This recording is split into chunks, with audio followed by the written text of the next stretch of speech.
Hi అండి. Welcome back to Ammu's kitchen. నేను మీ సౌజన్య. ఈరోజు రెసిపీ వచ్చేసి గోబీ ఫ్రైడ్ రైస్ అండి. మనం గోబీ ఫ్రైడ్ రైస్‌ని స్ట్రీట్ స్టైల్‌లాగా టేస్టీగా ఏ విధంగా తయారు చేసుకోవాలో ఈ వీడియోలో మీకు చూపిస్తాను. మనం ఇంట్లోనే స్ట్రీట్ స్టైల్ లాంటి టేస్టీతో ప్రిపేర్ చేసుకోవచ్చు. ఇప్పుడు మనం ప్రాసెస్‌ని చూద్దాం. ముందుగా క్యాలీఫ్లవర్‌ని తీసుకొని శుభ్రంగా కడిగి ఈ విధంగా చిన్న చిన్న పీసెస్‌గా తీసుకోవాలి. ఇప్పుడు ఒక బౌల్ తీసుకొని అందులో 2 టేబుల్ స్పూన్లు మైదా పిండి, ఒక 2 టేబుల్ స్పూన్లు కార్న్ ఫ్లోర్, ఒక హాఫ్ స్పూన్ సాల్ట్, ఒక హాఫ్ స్పూన్ కారం, ఒక పావు స్పూన్ గరం మసాలా వేసుకోవాలి. అలాగే ఒక చిటికెడు ఫుడ్ కలర్ వేసుకోవాలి. ఒక పావు స్పూన్ అల్లం వెల్లుల్లి పేస్ట్ వేసుకొని వీటన్నిటిని కూడా బాగా మిక్స్ చేసుకోవాలి. కొంచెం వాటర్ పోసుకొని ఈ విధంగా మిక్స్ చేసుకున్నాక ఇప్పుడు అందులో క్యాలీఫ్లవర్‌ని వేసుకోవాలి. వేసుకొని చేత్తో బాగా మిక్స్ చేసుకోవాలండి. క్యాలీఫ్లవర్‌కి బాగా కోటింగ్ పట్టే వరకు బాగా మిక్స్ చేసుకోవాలి.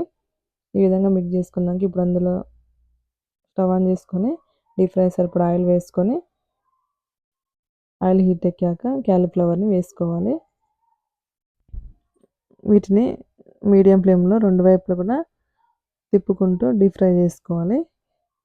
ఈ విధంగా బ్రౌన్ కలర్ వచ్చేంత వరకు డీప్ ఫ్రై చేసుకున్నాక ఇప్పుడు వాటిని ఒక ప్లేట్‌లోకి తీసుకుందాం. ఇదే ప్రాసెస్‌లో మిగిలిన క్యాలీఫ్లవర్‌ని కూడా డీప్ ఫ్రై చేసుకోవాలి. ఇప్పుడు స్టవ్ ఆన్ చేసుకొని బాండీ పెట్టుకొని అందులో ఒక 2 టేబుల్ స్పూన్ల వరకు ఆయిల్ వేసుకోవాలి. మనం డీప్ ఫ్రై చేసుకున్న ఆయిల్‌ని వేసుకోవచ్చు. ఆయిల్ హీట్ ఎక్కాక వెల్లుల్లి తరుగు, అల్లం తరుగు, సన్నగా కట్ చేసి పెట్టుకున్న ఉల్లిపాయ ముక్కలు, క్యాప్సికమ్ ముక్కలు,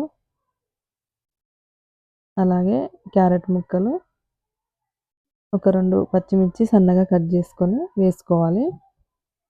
వేసుకొని ఒకసారి కలుపుకోవాలి. ఇప్పుడు ఒక 2 రెమ్మల కరివేపాకు వేసుకోవాలి. వేసుకొని వీటన్నిటిని కూడా పచ్చివాసన పోయేంత వరకు ఒక 2 నిమిషాలు మగ్గించుకోవాలి. ఇప్పుడు అందులో మనం ఉడికించి పెట్టుకున్న రైస్‌ని వేసుకోవాలి. రైస్ వేసుకున్నాక ఇప్పుడు అందులో రుచికి సరిపడా సాల్ట్, ఒక టీ స్పూన్ సోయా సాస్, ఒక టీ స్పూన్ వెనిగర్,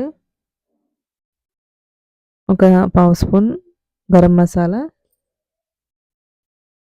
ఒక టీ స్పూన్ ధనియాల పొడి వేసుకోవాలి.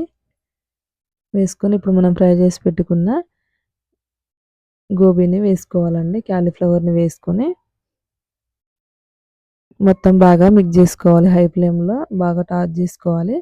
కొంచెం కొత్తిమీర తరుగు వేసుకొని ఒక 2 నిమిషాల వరకు హై ఫ్లేమ్‌లో బాగా టాస్ చేసుకోవాలి. అప్పుడే ఫ్లేవర్స్ అన్నీ కూడా రైస్‌కి పడతాయి. స్మోకీ ఫ్లేవర్ అనేది వస్తుంది. రైస్‌కి మంచి ఫ్లేవర్ వస్తుందనమాట. ఈ విధంగా మనం గోబీ ఫ్రైడ్ రైస్‌ని ప్రిపేర్ చేసుకోవచ్చు. చాలా చాలా టేస్టీగా ఉంటుంది. మీరు ఒకసారి ట్రై చేసి చూడండి. పిల్లలు కూడా ఎంతో ఇష్టంగా తింటారు ఈ రైస్‌ని. మీకు ఈ వీడియో నచ్చినట్లయితే ప్లీజ్ లైక్ చేయండి, షేర్ చేయండి, కామెంట్ చేయండి, సబ్స్క్రైబ్ చేసుకోండి. Thanks for watching.